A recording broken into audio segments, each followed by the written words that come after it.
আসসালামু আলাইকুম।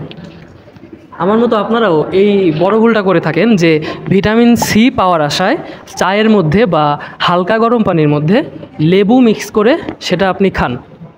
এই ভিটামিন সি এর মধ্যে থাকে অ্যাসকর্বিক অ্যাসিড। এই অ্যাসকর্বিক অ্যাসিড 30 ডিগ্রি সেলসিয়াস তাপমাত্রা থেকে ডিগ্রেডেশন হওয়া শুরু করে, অর্থাৎ নষ্ট হয়ে যাওয়া শুরু করে।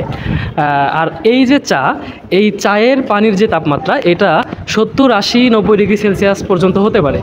তো এই তাপমাত্রায় এই লেবুর মধ্যে থাকা ভিটামিন সি খুব দ্রুতই নষ্ট হয়ে যায়।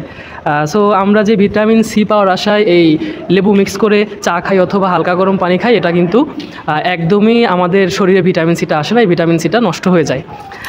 তাছাড়া ভিটামিন সি পাওয়ার আশায় অনলাইনে যে বিভিন্ন ধরনের আমলকির আচার বা তেঁতুলের আচার বিক্রি করা হয়, এগুলোর মধ্যে কিন্তু অ্যাকচুয়ালি ভিটামিন সিটা ভালো থাকে না। ওই প্রসেসিং করার সময় ভিটামিন সিটা নষ্ট হয়ে যায়।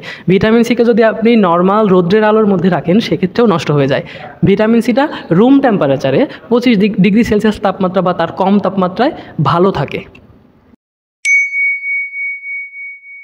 ভিটামিন সি এর অনেক ফাংশন আছে। এটা আমাদের শরীরের জন্য অনেক উপকারী। এটা অ্যান্টিঅক্সিডেন্ট হিসাবে কাজ করে, আমাদের ইমিউন ফাংশনটাকে বুস্ট আপ করে। তারপরে এই ভিটামিন সি যদি কোনো ক্ষতস্থান পূরণে অনেক বেশি হেল্পফুল। এটা আমাদের শরীরের কোলাজেন তৈরিতে সাহায্য করে।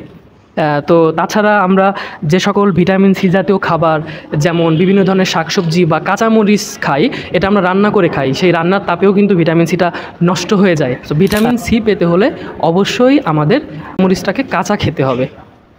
এই ধরনের আরও ভিডিও পেতে সাথে থাকুন। আসসালামু আলাইকুম।